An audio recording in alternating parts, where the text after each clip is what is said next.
Дорогие друзья, я приветствую вас из солнечной Финляндии. Спасибо всем за интерес к моему каналу, особое спасибо за лайки и комментарии, и, конечно, отдельное спасибо моим постоянным зрителям за поддержку. Спасибо, друзья! Сегодня я расскажу вам, по ком звонит колокол в Финляндии. Кому интересно, пожалуйста, проходите, присаживайтесь, устраивайтесь поудобней. Не спрашивай, по ком звонит колокол. Он звонит по тебе. Ристо Мурто, руководитель страховой компании «Варма», дал интервью финской газете «Хельсингин Саномат». Он сказал, что ресурсов государства не хватает, и уже в ближайшем будущем детям, возможно, придется ухаживать за своими немощными родителями. И тут пошло бурное обсуждение на всех уровнях. Проблема старости и ухода за стариками задевает так или иначе всю взрослую часть населения. Нас это тоже касается, поэтому нам тоже есть что обсудить. Но начнем мы с самого начала, с экономического базиса. Что происходит в экономике? Финляндия в долгах, как в шелках. Государство тратит денег больше, чем зарабатывает. Дефицит бюджета нарастает, как снежный ком. Госдолг постоянно растет. Эксперты называют 4 основные причины этого долгового торнадо. Первое. Экономика не растет. В 90-х годах прошлого столетия Финляндия тоже была в долгах. Но тогда появилась финская волшебная ракета Nokia. Компания взлетела, и вместе с ней поднялась вся страна. Сегодня такого чудо-локомотива уже нет. Нет новых Nokia, которые могли бы дать толчок экономике. Экономика буксует не первый год. Доходы падают, расходы растут. Есть хорошие компании, например, Supercell. Я о ней рассказывала. Кому интересно, посмотрите видео по ссылке в описании. Но, к сожалению, Supercell пока не способна заменить Nokia. Вторая причина – стареющее население. Средний возраст финнов вырос почти на 5 лет с 39,3 года в 2000 году до 43,8 года в 2023 году. Большие по количеству поколения приближаются к 80. Значит, растут расходы на медицину, социальные услуги и пенсии. Молодежи, которая платит налоги, катастрофически не хватает. Правительство Орпо планировало создать 100 тысяч новых рабочих мест, а по факту рабочих мест стало на 60 тысяч меньше. Третья причина – новые расходы, оборона и проценты по госдолгу. Финляндия вынуждена резко увеличить расходы на оборону с 3,1 миллиарда в 2020 году до примерно 9,3 миллиарда в 2029 году. Это почти трехкратный рост. Растут проценты по обслуживанию государственного долга.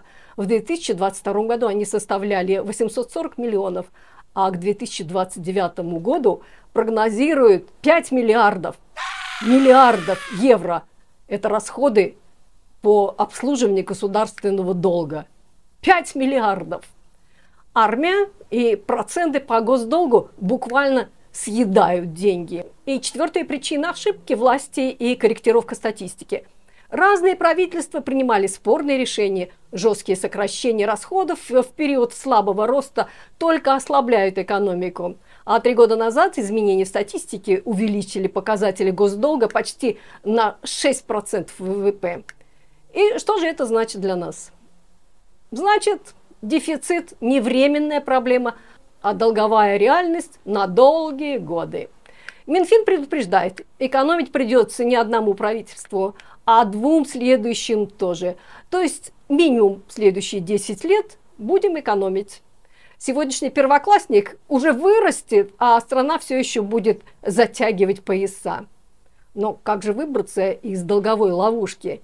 Эксперты говорят, нужны 3 вещи. Стабилизация мировой политической и экономической ситуации, новые источники роста, например, новые отрасли экономики, экономический рост и новые рабочие места. Пока же долг растет, экономика буксует, а разговоры о жесткой экономии становятся повседневными. Сегодня Финляндия тратит на социальное и медицинское обеспечение около 25-27% ВВП. Для сравнения, средний показатель в ЕС примерно 28-30%.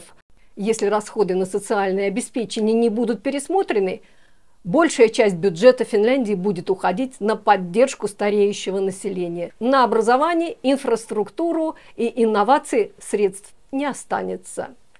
Каждому понятно, что этого допустить невозможно, поэтому реформы неизбежны, даже если они окажутся болезненными для общества. Видео смотришь, ставь лайк, поддержи. Риста Мурто, руководитель страховой компании «Варма», предложил радикальное решение. Взрослые дети должны брать на себя большую ответственность за уход за своими пожилыми родителями.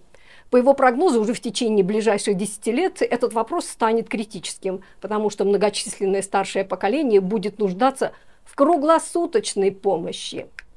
Мурто говорит, если государство не сможет обеспечить уход за стариками, то это будет огромная проблема. Ведь доходов обычного пенсионера не хватит, чтобы оплачивать все самому. По его словам, если экономика не начнет расти, а финансы государства не удастся сбалансировать, ответственность за стариков почти неизбежно ляжет на семьи, то есть на взрослых детей.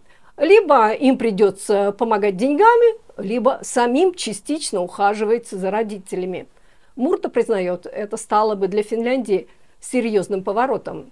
В отличие от многих стран, в Финляндии привыкли считать, что забота о стариках – это дело государства. Но если денег государства не хватит, а их уже не хватает, то вопрос придется ставить иначе.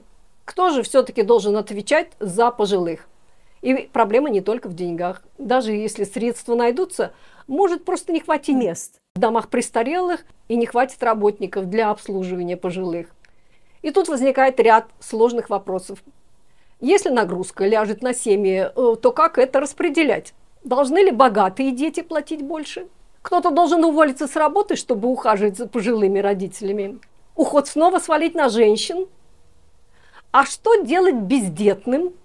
Должны ли более обеспеченные отдать свои доходы, чтобы оплатить уход за теми, кто ни дня в своей жизни не работал? Можно ли заставить одних жертвовать ради других? И кто будет определять справедливый баланс? На все это пока ответа нет. Сам Мурто признает, политически тема очень болезненная, но готовиться к таким сценариям придется. Однако не все разделяют мнение Мурто. Профессор социальной политики Heikki Hiilamo из Хельсинского университета говорит прямо: itselläni ainakin on se kysymys, että jos meillä ei ole rahaa hoivaa, niin minkä takia me sitten ylipäätään maksetaan veroja? По его словам, вопрос упирается не только в финансы, но и в ценности общества. Что для нас важно? Что мы считаем достойным финансировать? Специалист по социогеронтологии Лина ван Айршот напоминает, в 20 веке Финляндия выбрала путь равенства. Женщины вышли на рынок труда именно потому, что заботу о детях и стариках государство взяло на себя и стало финансировать это через налоги. Если теперь уход переложить на семьи, этот принцип разрушится. Она добавляет, уже сегодня сотни тысяч финнов ухаживают за пожилыми родственниками, но когда речь идет о серьезных болезнях и круглосуточной помощи, это просто нереально совмещать с работой. Heikki Hiilamo уточняет, ухаживать за собственными детьми намного проще, чем за престарелыми родителями. И если мы говорим о будущем, то нужно думать о том, как адаптировать рабочие места и графики. Для тех, кто ухаживает за стариками, нужны такие же гибкие условия, как для родителей маленьких детей. Граждане живо представили такое будущее и очень разволновались. Это что, вместо движения вперед, через тернии к звездам, мы вернемся к сютеньке, системе аграрной Финляндии, когда родители отдавали хозяйство детям, а взамен получали крышу над головой и кусок хлеба до конца жизни? Но страна уже далеко не аграрная, вернуться в прошлое невозможно. Другие эксперты предлагают активнее использовать личные накопления и имущество пожилых. Ну, например, есть квартира, отдай в обратную ипотеку и уплати за свой уход. Точнее, уплати за себя и за того парня, который вообще ни дня в жизни не работал. Сегодня самые богатые финны – это поколение 65-75 лет. У них есть квартиры, дома, акции, сбережения. Вот, все отнять и поделить. Все новое – это хорошо забытое старое. Точнее, мы этого отнять и разделить еще и забыть не успели. Просто слов нет, дорогая редакция.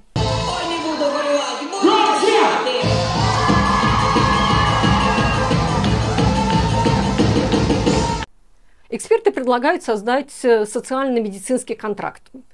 То есть ясный перечень того, на какие услуги от государства гражданин может рассчитывать. И пусть тогда люди сами думают, достаточно им этого, или стоит подумать о каких-то частных страховках и частных услугах.